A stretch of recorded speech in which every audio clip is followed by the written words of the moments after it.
Selamat datang di panggung penyuluhan Senior Penyuluh Pertanian Kebumen. Sahabat tani, kali ini kita akan mengangkat tema OPT padi dan pengelolaannya. Dan telah hadir bersama saya di sini Koordinator POPT Kabupaten Kebumen, beliau Bapak Rahmat. Selamat pagi Pak Rahmat. Selamat pagi. Semangat pagi ya. Semangat terus. Ya, semangat terus walaupun di masa pandemi seperti sekarang ini kita harus tetap semangat, bukan begitu Pak Rahmat? Betul. Ya, tidak henti-hentinya saya mengingatkan kepada sahabat tani semua bahwa kita harus tetap mematuhi protokol kesehatan, yaitu 3M. Yang pertama memakai masker, dan yang kedua mencuci tangan dengan sabun, dan yang ketiga adalah menjaga jarak. Dan Pak Rahmat, sepertinya kita sudah memenuhi syarat yang ketiga, menjaga jarak. Jarak kita sudah lebih dari 1 meter, jadi agar obrolan kita lebih nyaman, gimana kalau kita buka masker saja? Monggo Pak Rahmat.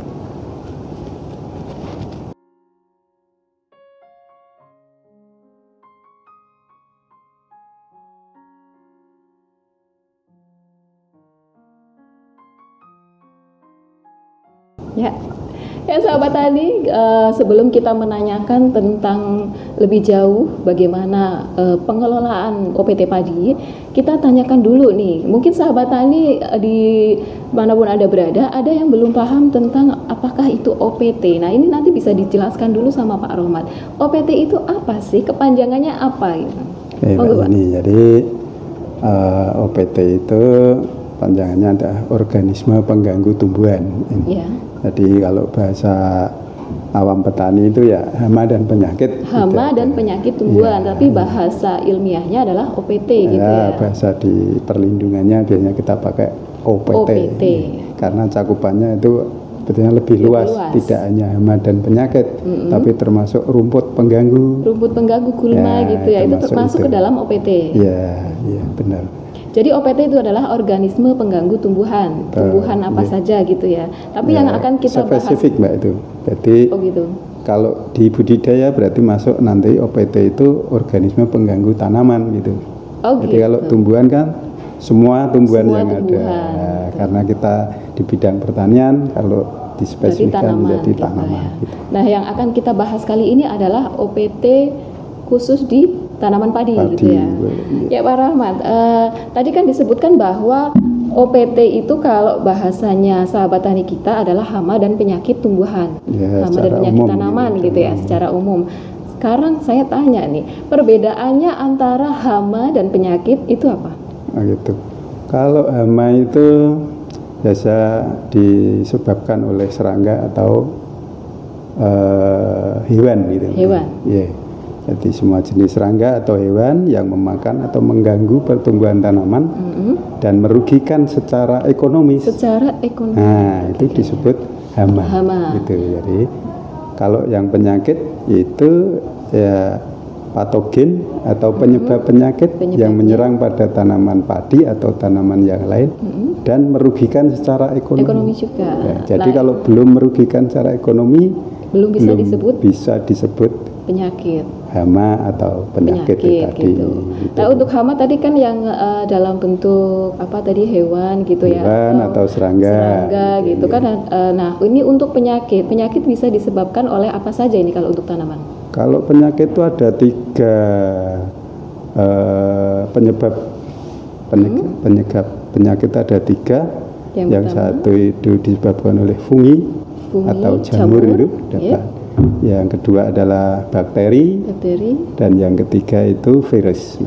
Jadi di tanaman pun itu bisa terjadi penyakit yang disebabkan oleh 3 itu tadi ya, ada dari jamur, virus, gitu, dan dari bakteri gitu ya. Gak cuma di manusia aja ternyata ya Pak ya. Iya, sebenarnya ada 4 penyebab. Mikoplasma itu juga penyebab, cuman ini belum masuk dalam kategori yang secara umum itu. Jadi yang secara umum aja itu ada 3 itu ya Pak Rahmat ya.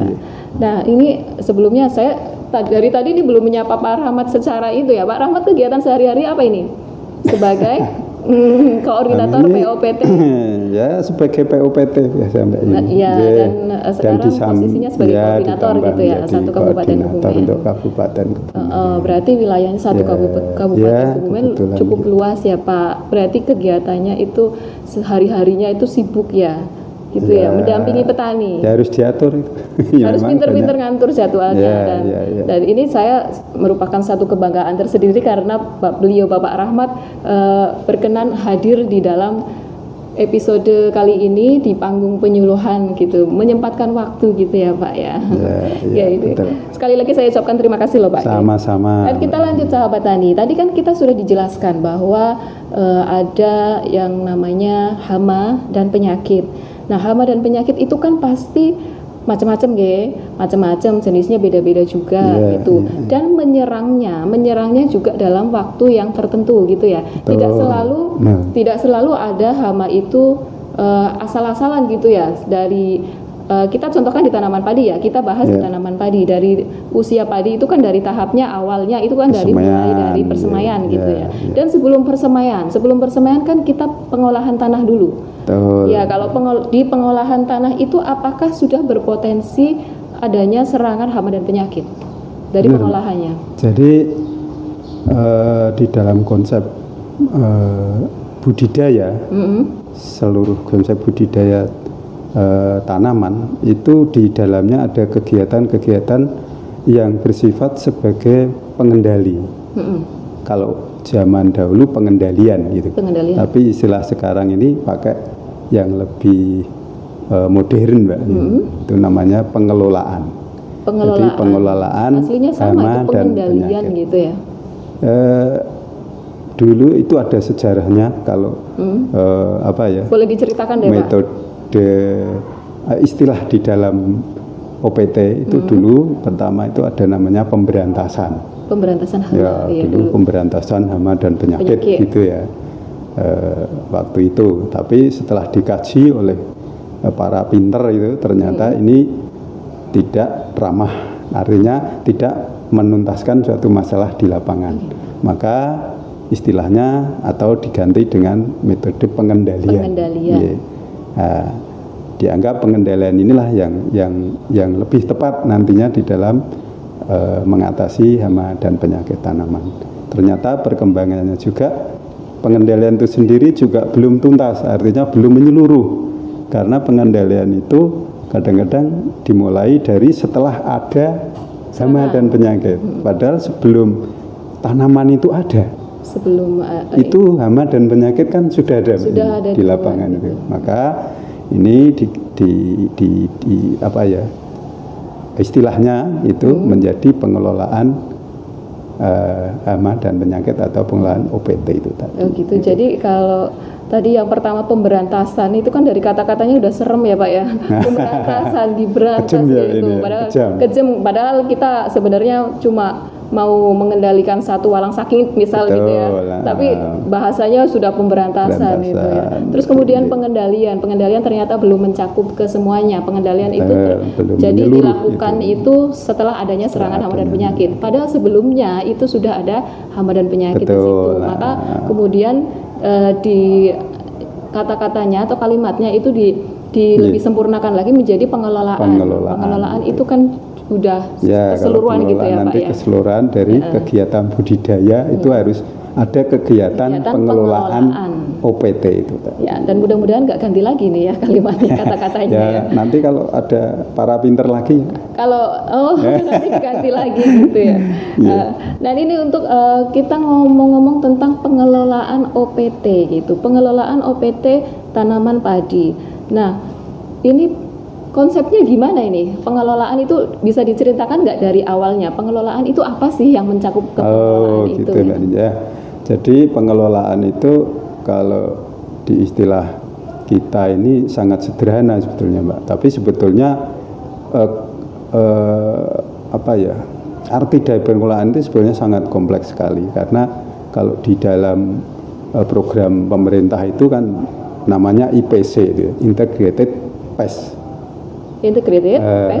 IPM ya. Kalau IPC itu dulu kontrol, itu Integrated Pest Control itu yang pengendalian. Maka kembali berubah menjadi IPM. Kalau sekarang yang pengelolaan itu juga mengikuti jadi IPM. Jadi itu jadi Integrated Pest Management.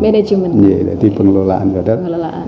Itu sangat rumit, maka kita ini bahasa petani aja itu disederhanakan. Jadi pengelolaan OPT itu ada tiga strategi atau tiga apa itu bahasa Mbak Yuni tadi ya,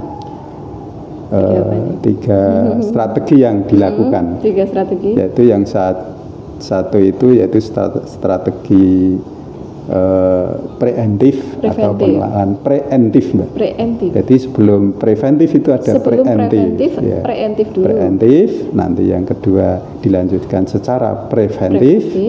Dan yang ketiga dilanjutkan lagi secara kuratif.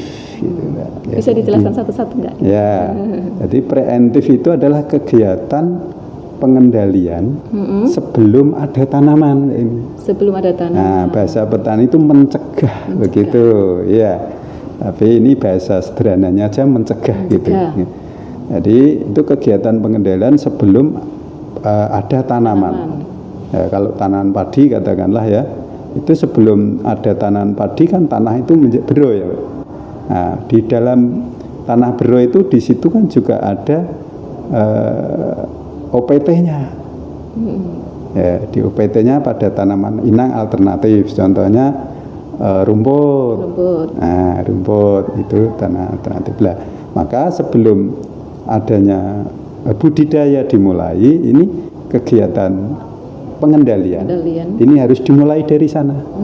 Ya, kalau di dalam tanaman padi itu kadang-kadang petani OPT tikus itu yang pada saat kemarau itu jarang sekali untuk disentuh. Padahal di sana ada lubang-lubang yang aktif, ya, tikusnya banyak, tapi petani tidak pernah menjalankan itu. Maka pengelolaan ini harus dari sana. Jadi sebelum ada pertanaman, tikus ini sudah ada penanganan. Intinya harus waspada dulu gitu ya, sebelum ada serangan. Caranya boleh pakai geropyokan, mekanik, fisik, dan biologi atau pestisida. Mungkin begitu boleh. Jadi ditangani sebelum ada pertanaman. Itu disebut preventif. Atau disebarkan di situ budidaya pandaya gunaan musuh alami. Itu kan preventif. Bisa ya. Dengan burung hantu ya, bisa ular pemakan tikus katakanlah kalau itu. Tito alba gitu ya. Endemiknya tikus gitu. Dan bisa di situ kita menebarkan agen hayati, agen hayati. Jadi agen di mana yang menjadi musuh hama di suatu tempat atau di sawah itu. Nah, itu kegiatan preventifnya itu. Jadi intinya pokoknya kegiatan pengendalian sebelum ada tanaman itu harus sudah ada pengendalian. Itu. Yang kedua kegiatan tadi preventif ya. Ya, dijelaskan juga dong Pak, biar sahabat tadi di rumah ini paham semua. Jadi preventif ini adalah kegiatan pengendalian kombinasi antara sistem budidaya dan lingkungannya. Gitu. Jadi dalam sistem budidaya dan lingkungannya. Contohnya aja, sebelum tanam kita ini harus mempola dulu. Ada pola tanam kan itu, Mbak. Pola tanam ya. Nah, kalau pola tanam di Kebumen sini kan padi palawija. Nah, ini kegiatan pengendalian secara lingkungan. Artinya orang ini lingkungan itu diharapkan menanam di lahan itu adalah padi palawija, karena palawija ini adalah memutus siklus hama padi kan sifatnya gitu. Maka ini penggabungan dari pengendalian sistem budidaya tanaman dan digabungkan dengan lingkungan. Termasuk pergantian varietas mungkin ya, gilir varietas. Betul ya, penentuan varietas itu ya. Oh ini biasanya di sini katakanlah endemisnya pereng katakanlah, kita harus memakai varietasnya tahan pereng itu termasuk preventif. Pengolahan tanah, nah itu kan cara bajak harus benar itu ini ya, cara membajaknya harus benar. Ini juga salah satu pengendalian di dalam preventif itu juga, pemilihan varietas, lalu gilir varietas ya. Terus pengolahan tanah dan sampai kegiatan budidaya dari mulai tanam sampai panen. Itu di situ ada kegiatan-kegiatan yang yang merupakan kegiatan pengendalian Mbak ini. Contoh aja sekarang ya, petani sekarang ini kan untuk menyiang matun itu, nah, kan masih akhir-akhir ini mengandalkan pada herbisida, nah, gitu, herbisida. Betulnya ini juga pengendalian gulma, tapi kurang ramah lingkungan, gitu. Sehingga itu akan menimbulkan efek yang lain. Gitu. Maka yang benar ini ya matun itu ya pakai tangan itu. Atau mungkin ada alatnya untuk matun gitu nggak Pak? Oh itu ada ya, ada yang pakai ini alat penyiangan gitu. Pakai sarung itu, gosrok itu juga bisa. Ya, gitu. Karena kalau kita watun itu ya, kita kan rumputnya kita ambili, kita benamkan, nah, sekaligus itu menjadi inang alternatif juga mati, dan rumput ini kalau kita masukkan ke dalam menjadi hara. Kalau menjadi hara menambah pertumbuhan tanaman dengan bagus, itu juga pengendali. Kalau pakai herbisida mungkin nanti ada pengaruhnya ke tanaman itu sendiri ya? Betul, ini betul. Jadi karena herba itu rumput, sida itu kan racun. Padahal padi itu termasuk golongan rumput. Gitu. Nah, jadi kalau digunakan itu ya minimal paling tidak stagnasi sebentar dia. Jadi berhenti hidup sebentar, itu pengaruhnya itu. Nah, dengan adanya stagnasi sehingga kekebalan tanaman juga akan menurun. Nah, nanti ketahanannya juga akan menurun gitu. Jadi ini rentetannya sederhana tapi rentetannya lumayan ternyata rumit. Banyak sekali. Kelihatannya sederhana tapi ternyata lumayan rumit. Gitu. Nah, itu dinamakan preventif. Dan yang ketiga tadi apa ya? Saya lupa Pak Rahmat. Yang ketiga itu kuratif. Kuratif. Gimana kuratif. Bisa dijelaskan? Jadi, kuratif. Pengendalian kuratif itu didasarkan pada populasi atau kerusakan pada tanaman itu sendiri. Jadi di dalam pengendalian itu ada namanya ambang pengendalian. Ambang ya, jadi ada hama dan penyakit ini punya ambang sendiri-sendiri ini. Ya, ada ambang sendiri-sendiri, katakanlah ambang pengendalian tikus itu seberapa gitu kan. Apabila dijumpai lubang aktif sampai berapa lubang, ini sudah saatnya harus dikendalikan dengan pestisida. Itu kuratif itu tadi. Jadi pengendalian kuratif itu adalah pengendalian dengan cara pestisida atau cara pestisida nabati juga boleh ya, setelah OPT itu mencapai ambang pengendalian. Dan ambang pengendalian itu untuk setiap hama dan penyakit itu beda-beda. Berbeda-beda, tergantung pada seberapa tingkat dia merusak pada tanaman dan kerusakannya. Seberapa cepatnya dia merusak tanaman. Ya, kalau gitu. Seperti wereng itu kan juga cepat ya, lumayan. Kalau sudah menyerang itu kan prosesnya langsung. Kalau wereng ini ambang pengendaliannya kalau masa vegetatif itu hanya 20 ekor per rumpun. Kita ngitungin dulu ya Pak berarti. Iya, harus mengadakan pengamatan gitu. Itulah tugasnya POPT kita. Tugas petani juga. Tugas petani juga, karena kalau kita tidak dibantu oleh petani juga kan kita tidak tahu nggih Pak. Jadi yang dari awalnya itu adalah sebenarnya tugas dari petani itu sendiri untuk melakukan pengamatan secara dini gitu ya. Karena tanggung jawab pengendalian itu ada di petani. Tugas itu kan hanya memfasilitasi aja. Ya, apabila ada petani ini kekurangan, mungkin bantuan pestisida atau teknis yang lain, nah kita petugas ini membantu aja. Atau mungkin kan kadang-kadang petani juga mengendalikannya itu dosisnya kurang tepat. Betul. Jadi peran POPT itu di situ ya, bisa mengedukasi juga petani. Dan sepertinya juga ada kegiatan dinas yang namanya SLPHT, ya, Sekolah Lapang Pengendalian Hama Terpadu. Dan itu menurut saya sangat efektif. Menurut saya sangat efektif untuk mengedukasi para sahabat tani kita di rumah biar lebih lebih tepat lagi dalam mengendalikan hama dan penyakit yang menyerang tanaman mereka gitu ya. Nah, Pak Romat, kita kembali lagi tadi kan kita sudah ke 3 strategi itu ya, sampai ke kuratif gitu. Nah, untuk tanaman budidaya itu seperti tadi yang disebutkan bahwa di pengolahan lahannya saja itu sudah berpotensi untuk munculnya serangan hama dan penyakit. Dan kemudian di persemaiannya itu juga sudah jelas ada tanamannya, nggih. Persemaian kan kita baru menyemai benih itu kan sudah bisa terserang hama dan penyakit juga. Bisa. Nah, di situ itu kira-kira OPT apa saja yang harus diwaspadai ketika kita masuk ke dalam tahap persemaian? Oh gitu. Ya, jadi memang OPT itu menyerang pada tahapan-tahapan, Mbak. Ini berfase-fase istilah gitu. Kalau fase persemaian itu yang perlu diwaspadai itu kalau di situ endemis tikus ya. Tikus, karena tikus ini menyerang tanaman sepanjang masa itu. Memang ada bagian-bagian OPT itu menyerang pada fase-fase. Lalu yang keduanya adalah siput murbe, Mbak. Siput murbe. Keong nih ya. Keong mas itu keong bukan, mas Pak? itu. Oh, iya, benar.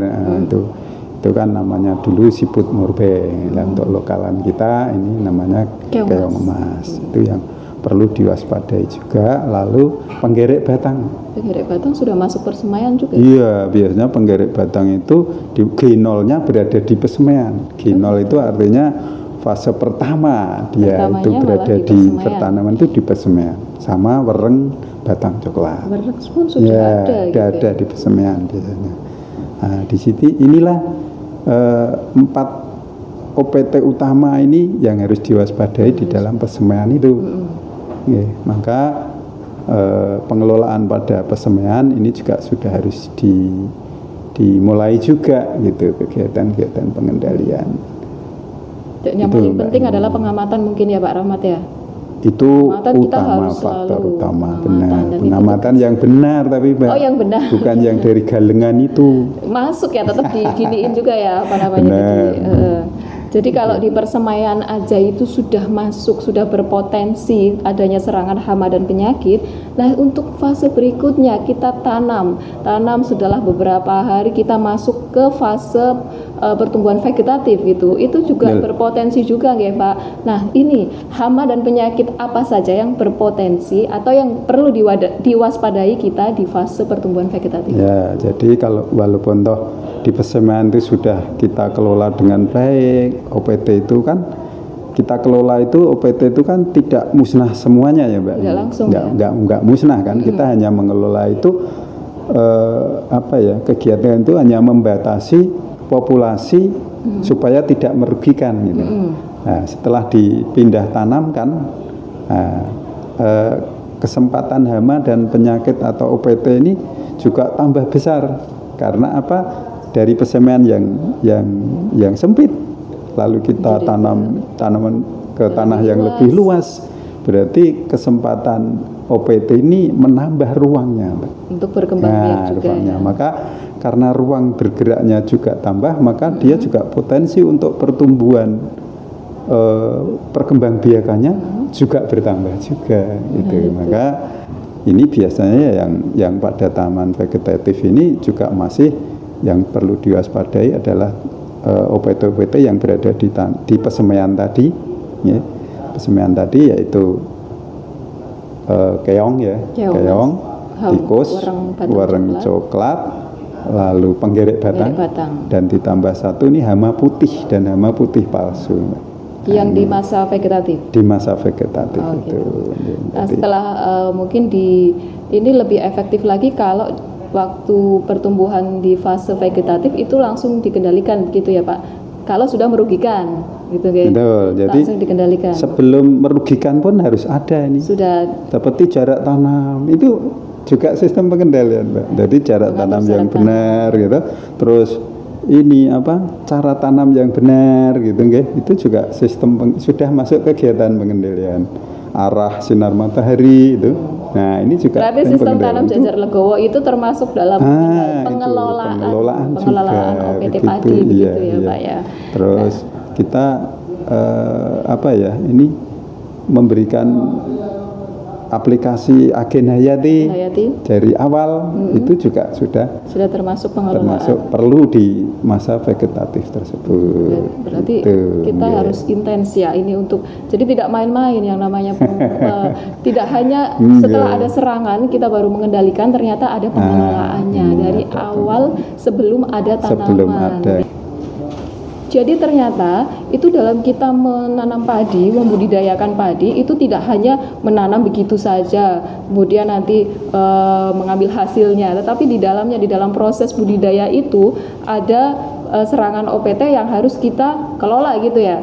Kita pengelolaan OPT gitu ya. Tidak hanya ketika ada serangan hama dan penyakit kita baru mengendalikan gitu ya. Gitu ya Pak Rahman. Dan kita lanjut lagi. Tadi kan kita sudah membahas tentang serangan hama dan penyakit di fase vegetatif. Nah ini yang lebih penting lagi, kalau tanaman sudah masuk ke masa fase generatif, itu kalau ada serangan hama dan penyakit, apakah itu akan berpengaruh besar pada mungkin pembuahannya, pengisian bulir atau gimana? Itu bisa dijelaskan Pak Rahman? Betul. Kalau sudah generatif ini justru fase kritis Mbak. Fase kritis? Fase kritis, ya. Kenapa disebut kritis? Karena apabila tanaman itu rusak atau terganggu, dia tidak akan bisa mengganti kerusakan itu tadi. Ini karena dia sudah masa masa generatif itu masa pembuahan. Gitu. Kalau vegetatif tadi katakanlah umpama kena penggerek batang gitu ya Mbak. Dalam satu rumpun 20 gitu ya 20 rumpun katakanlah. Itu rusak 5 itu secara alami. Tanaman itu segera mengganti. Masih ada bisa tumbuh lagi. Nah gitu. Tapi kalau masa generatif ini masa kritis Mbak. Maka ini ya pengelolaan atau pengamatan ini, pengamatan yang kegiatan dari salah satu kegiatan OPT, pengelolaan OPT ini harus secara intensif. Lebih intensif lagi ya. Apalagi tanamannya sudah tinggi gitu, sudah rimbun, lalu secara ekologi, secara iklim, nah ini juga berpengaruh di situ Mbak. Karena iklim mikronya ini justru yang akan memicu pertumbuhan OPT ini sangat pesat. Maka di dalam generatif ini kita harus hati-hati atau harus intensif benar di dalam melakukan pengamatan yang utama. Pengamatan secara benar seperti kegiatan di SLPHT itu Pak, itu pengamatan yang benar ya. Nah pengamatan petani kita ini kan masih dari galengan, kelihatan hijau, nggak taunya 2 hari 3 hari kemudian ternyata banyak sekali. Banyak barengnya kan. Jadi gitu. pengamatan memang harus secara benar gitu ya. Nah itu ya gimana tadi? Nah, ini jadi masa generatif ini yang perlu diwaspadai. Ini adalah hama-hama yang merusak pada bagian-bagian pembuahan. Contoh aja tikus, ya. Tikus mata, lalu penggerek batang. Masih ini penggerek batang, ya, karena penggerek batang itu ada 2 fase. Fase vegetatif disebut sundep. Ya. Kalau pada generatif ini disebut beluk itu. Jadi kayak satu pasangan gitu, sundep beluk gitu. Padahal sama ya Pak ya. Sama, ini penyebabnya sama, yaitu penggerek batang. Terus yang tidak kalah pentingnya yang selalu kita kecolongan ini ya ini tentang wereng batang coklat ini Mbak. Itu yang nggak kelihatan ini ya. Ini kebanyakan petani itu baru tahu kalau sudah rusak. Nah, padahal kerusakan ini biasanya pada G3 Mbak. Jadi perkembangan wereng itu ada G0 di pesemaian itu, G1 pada vegetatif, nanti 21 hari kemudian tuh G2-nya, ya. Lalu G3 itu pada masa generatif. Pembuahan itu tadi. Nah, ini dari perkembangan ini kan populasinya kalau tidak dikendalikan dari awal pada G3 ini sudah banyak sekali. Langsung meledak gitu. Nah, maka petani kadang-kadang nggak melalui pengamatan tahu-tahu meledak, kebakar itu kan. Nah, sepot. Kalau sudah gitu ya repot, Mbak. Karena ambang kendalinya itu hanya 40 ekor per rumpun, Mbak. Kalau ke Kalau generatif, ureng itu ya, 40 ekor begitu ada 40 ekor per rumpun, itu sudah harus dikendalikan dengan secara pestisida gitu. Dan dilakukan biasanya gerdal gitu ya kalau di kelompok boleh tani. secara bersamaan. Pengendalian secara bersama-sama dan dari Dinas Pertanian dan Pangan akan memfasilitasi gerdal tersebut. Iya, pestisidanya gitu. Nah, itu kan tadi ada di fase vegetatif, ada di fase generatif. Itu kira-kira yang paling membahayakan atau yang paling beresiko itu pas di fase mana itu kalau serangan OPT? Itu generatif, Mbak. Tadi karena pembuahan gitu ya? Iya, karena kalau manakala dia dirusak atau tanaman itu rusak atau sudah, terganggu, gitu ya sudah. Ya sudah, kalau nggak bisa kan mengganti masih lagi ada kesempatan nggak ada kompensasinya. Tidak ada kompensasinya, gitu, betul. Jadi kita sahabat tadi kita harus waspada sekali. Pengamatan secara benar itu harus selalu dilakukan secara intens ya Pak ya. Dan ini kan sudah mau sampai ke generatif dan kemudian setelah generatif kita tinggal menunggu proses ketua gitu ya. Masa kepenuaan, penuaan. Apakah masih ada hama atau penyakit yang menyerang di fase itu, Pak? Ada OPT tertentu yang menyerang itu mulai dari tanam sampai panen. Sampai panen ada ya? Tentu. Ya, karena ada itu OPT itu terbagi beberapa, ada hama atau penyakit yang menyerang pada fase muda lalu ada yang fase tanaman vegetatif ada, yang mulai dari vegetatif sampai generatif ada. Yaitu yang pertama tadi itu penggerek batang.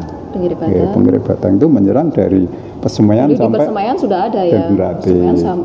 Tikus. Kalau tikus sampai panen pun masih menyerang. Betul. Nah, ini harus diwaspadai. Lalu wereng batang coklat. Ini juga akan menyerang sepanjang pertanaman padi tersebut. Ya, jadi pokoknya yang paling penting adalah kita pengamatan secara benar gitu ya. Itu masuk dan rutin. Rutin itu bisa seminggu sekali boleh, atau kalau sempat 3 hari sekali boleh. Jadi rata-rata 1 minggu sekali. Gitu ya. Jadi sahabat tani, setelah kita menanam padi gitu, membudidayakan padi, jangan lupa harus tetap diamati, tidak begitu menanam lalu ditinggal kemudian kembali lagi untuk pemupukan atau apa. Tapi setiap paling tidak 1 minggu sekali kita mengamati gitu ya. Iya, pengamatan. Nah, ini untuk tadi kan kita sudah membahas tentang hama dan penyakitnya atau OPT-nya yang menyerang di fase-fase tertentu gitu ya. Kalau penyakitnya ini ya, kalau sampai yang generatif ini BLB itu Mbak, kresek istilahnya. Oh, kresek. BLB itu karena kresek itu ya? Iya, Santomonas. Ya, kresek itu kalau bahasa kita kan biasa di lapangan yang ngelaras itu Mbak. Yang daunnya pinggirnya kering ngelaras gitu itu ya? Ngelaras itu kresek, itu bakteri Mbak. Penyebabnya adalah bakteri. Dia merusak pada daun. Padahal pada masa generatif daun ini penting. Daun ini penting. Nah, karena daun ini adalah dapur untuk proses pengisian karena generatif. Kalau daunnya ini kena kresek, ya nanti pengisiannya juga nggak maksimal. Berarti kresek itu sangat berpengaruh di proses pengisian bulir gitu ya? Ya, biasanya dia juga menyerang pada umur-umur vegetatif dan generatif.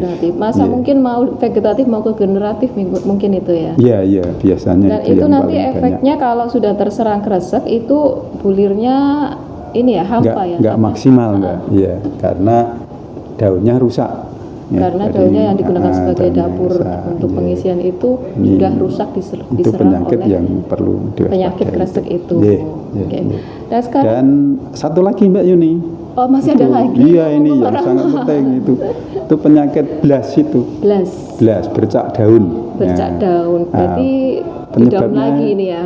Daun lagi. Dan ini bukan hanya daun kalau blas ini, karena blas ini penyebabnya adalah fungi. Jamur. Dia menyerang bisa di daun, bisa di pelepah, bisa di leher male, dan bisa di gabahnya. Di gabahnya juga bisa. Ini.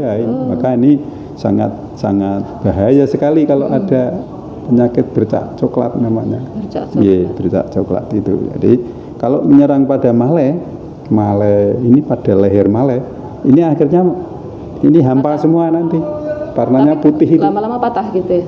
Nah, kalau petani Iya, lama-lama yang patah itu, maka petani menamakan patah leher itu, Mbak. Nah, ini juga perlu diwaspadai benar pada saat generatif, karena itu serangannya fatal nanti.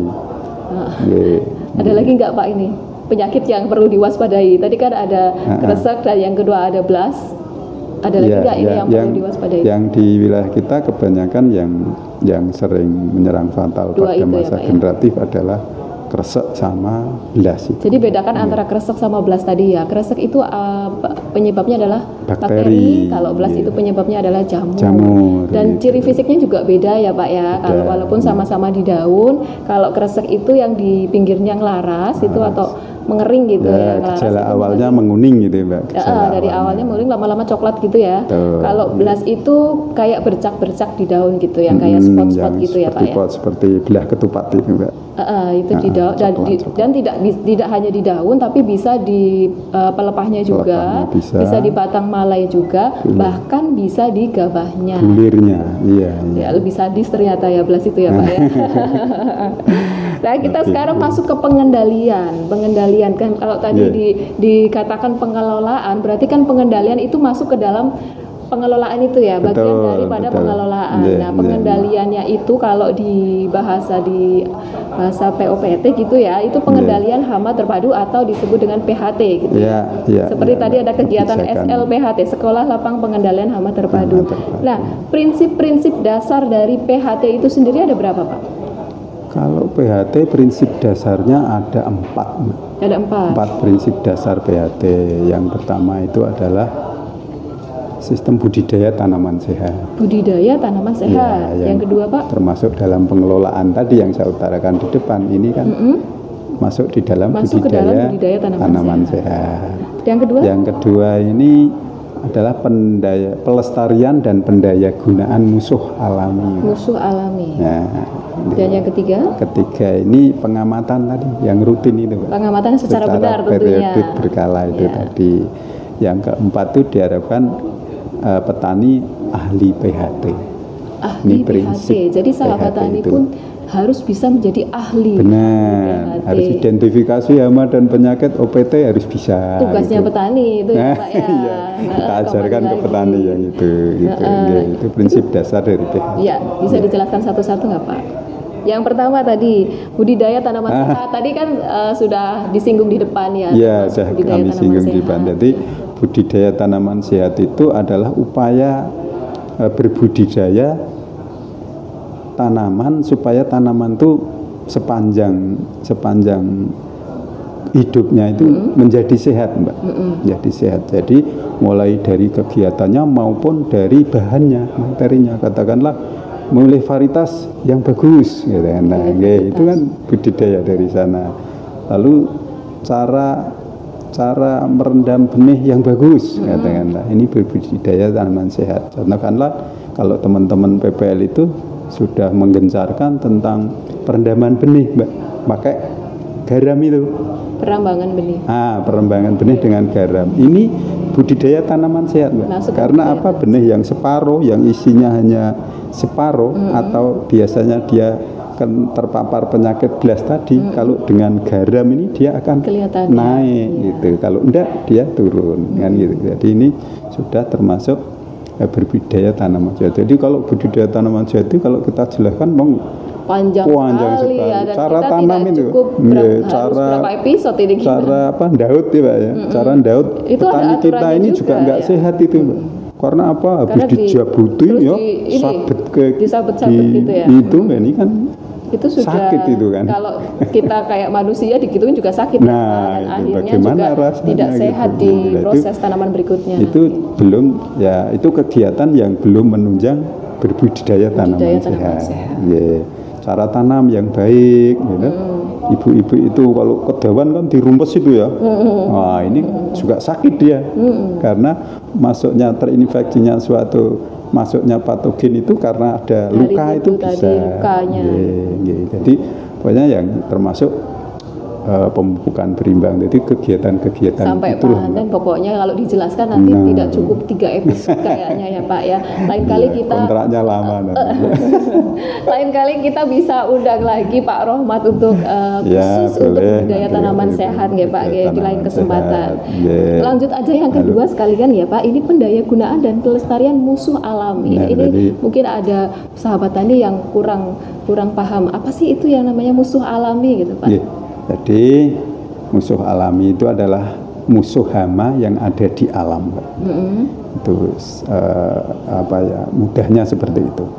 Jadi musuh hama atau penyakit yang ada di alam, artinya yang sudah memang diciptakan oleh Yang Maha Kuasa untuk menjaga kestabilitas ekosistem pertanian ini secara seimbang. Jadi itu sudah ada. Nah, kita ini sekarang pada kondisi ekosistem yang tidak seimbang karena antara populasi hama dan populasi musuh alami ini dalam perkembangannya selalu tidak seimbang. Lebih banyak hamanya kayaknya. Biasanya begitu Mbak, karena tindakan kita yang selalu mudah menggunakan pestisida itu Mbak, secara kimia, ini akan merugikan atau tidak menseimbangkan ekosistem pertanian. Karena kimia ini, hewan ini atau serangga itu yang paling lemah menghadapi kimia itu adalah yang jenis musuh alami. Jadi kalau petani ini nyemprot mengendalikan pestisida dengan kimia, ini yang mati dulu musuh alami dulu, ya, karena dia memang bisa lemah mengendalikan hama yang utama itu ya. Maka untuk mendayagunakan atau melestarikannya itu harus kita menggunakan pestisida itu harus secara bijaksana. Itu untuk supaya musuh alami yang sudah ada itu dan dapat berdaya guna dan dapat lestari. Sebenarnya alam juga sudah menyediakan gitu ya, ada hama tapi juga sudah disediakan musuhnya sekalian gitu. Tapi karena kita ya sahabat tani semua, karena kita kepinginnya tuh apa-apa kalau ada hama yang cepat langsung mudah. Gitu, secara mudah gitu. Sedikit-sedikit pestisida. Sebenarnya pestisida itu dianjurkan, cuma setelah melalui ambang pengendalian tadi ya Pak ya. Iya, jadi kalau masih belum sampai ke situ lebih baik masih pakai musuh. Masih pakai cara-cara yang lain lah. Gitu. Ya, contoh dari musuh alami Pak, 2 saja deh. Jadi jenis musuh alami itu ada yang bersifat predator dan ada yang bersifat parasit. Nah, parasit ya. Predator, kalau predator itu katakanlah umpama ada ular, nah, itu yang makan tikus. Berarti jenis ular ini namanya musuh alami yang masuk dalam predator. Kemudian yang parasit. Kalau parasit ini sebenarnya kalau lebih tepatnya ini namanya parasitoid. Menyerupai aja. Jadi binatang yang hidup dan mengganggu pada binatang yang hidup pada binatang lain dan dia mengganggu hewan hamanya tadi itu ya. Jadi itu disebut parasit. Contohnya ya kalau di OPT itu banyak sekali penggerek batang. Penggerek batang itu ada parasitnya, parasit telurnya sudah ada, nanti parasit larvanya ada, jadi sudah diatur dari sananya. Rumit sekali. Jadi telurnya aja sudah diparasit. Dari telurnya aja sudah parasit, apalagi nanti sampai larva ada parasit tersendiri. Jadi ini adalah hewan yang hidupnya menumpang pada hewan lain dan mengganggu. Itu banyak sekali. Yang selanjutnya adalah pengamatan secara dini. Tadi sudah dijelaskan ya Pak Rohmat di depan, pengamatan secara benar tentunya. Pengamatan secara rutin dan benar. Minimal 1 minggu sekali sahabat tani kita harus mengamati tanaman yang kita budidayakan. Dan yang terakhir tadi apa ya Pak Rohmat?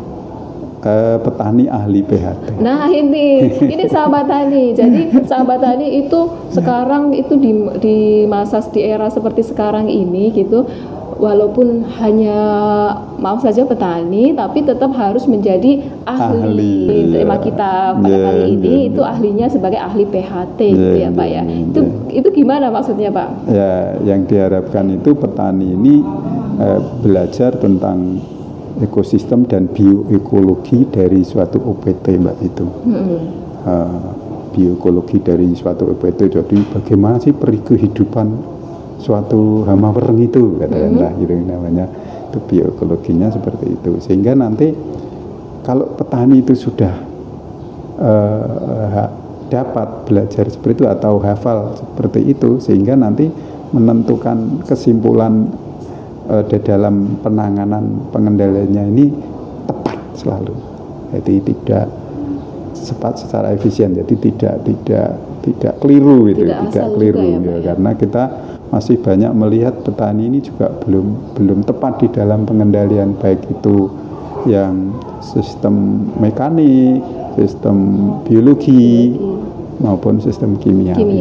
Itu juga belum tepat sekali. Maka kita harapkan dengan adanya SLPHT itu tadi Mbak, yang Mbak Yuni katakan itu memang membina atau memberikan informasi kepada petani tentang bagaimana sih penanganan OPT ini secara benar, mengedukasi gitu ya Pak ya. Jadi sahabat tani juga harus sekolah lagi. Sekolahnya tidak hanya di kelas tapi di lapang juga, gitu ya Pak Rohmat. Jadi kita langsung, jadi begitu di kelas kita diajarkan tentang berbagai macam hama, misal hama dan penyakit, langsung kita terjun ke lahannya kita lihat langsung, kita lihat langsung. Jadi itu akan lebih efektif ya Pak Rohmat. Dan ini pertanyaan terakhir kayaknya Pak Rohmat. Pertanyaan terakhir. Ini kan kita harus menerapkan konsep PHT pengendalian hama secara terpadu. Nah, benar. Ini ada nggak keuntungannya kalau kita menerapkan konsep PHT? Nah, itu banyak Mbak keuntungannya. Banyak ya. Ya, kalau kita menerapkan menerapkan PHT, yang pertama keuntungannya ini adalah biayanya itu bisa ditekan. Menekan biaya. Dengan menekan biaya, sehingga nanti diharapkan penghasilannya ini juga akan tambah kan gitu. Yang selanjutnya keuntungannya adalah pengendalian ini bisa secara tepat. Jadi karena kita tahu bahwa tanaman OPT itu kan bermacam-macam ya Pak. Ada yang hanya menyerang pada daun tok, ada yang hanya menyerang pada batang tok kan gitu. Sehingga kalau ini dengan adanya PHT ini orang bisa itu kan jadinya tepat. Oh, berarti saya harus beli, katakan kalau beli pestisida, berarti karena ini tanamannya yang dimakan daunnya, berarti saya harus memberi pestisida yang hanya untuk hewan tersebut atau hama tersebut. Padahal yang selama ini kan petani ini kalau nyemprot katakanlah ini kan ada 2 sampai 3 macam jenis pestisida yang dicampur.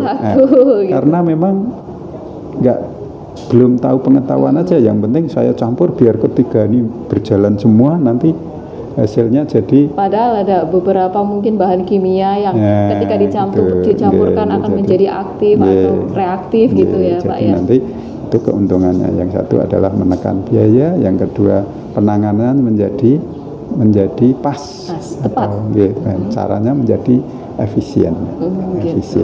Waktu yang kita butuhkan juga efisien karena kita sudah tahu bagaimana karakter dari yang dibutuhkan oleh tanaman kita apa gitu. Betul. Jadi, ternyata keuntungannya banyak loh sahabat tani. Jadi jangan ragu-ragu sahabat tani jika tanaman sahabat tani semua mendapat serangan hama dan penyakit, itu harus mengendalikannya dengan konsep PHT gitu ya. Benar. Ya, ini sepertinya obrolan kita asik banget nih. Saya juga terima kasih nih Pak Rohmat. Saya jadi tahu ini tentang hama dan penyakit gitu yang sebelumnya saya mungkin kurang paham kurang paham. Jadi sekarang jadi lebih tahu berkat hadirnya Pak Rohmat di sini, dan saya mengucapkan sangat terima kasih sekali kepada Pak Rohmat. Mudah-mudahan kita bisa ketemu lagi ya Pak Rohmat. Insyaallah. Ini kan warnanya masih lama ya Pak Rohmat? Oh, enggak juga. Tinggal menghitung hari Pak ini. Tinggal menghitung hari. Kok kelihatannya masih timur ya? Masih muda gitu. masih seger bugar, masih ya gaya hidup gitu. aja. Gaya hidup. Gayane hanya gayane nom-noman. Yang penting berjiwa muda itu kuncinya nggih Pak Rohmat nggih. Ya, sama-sama Mbak ini. Nggih, dan sahabat tani, ternyata setiap usaha itu pasti ada kendala, begitu juga di dalam budidaya.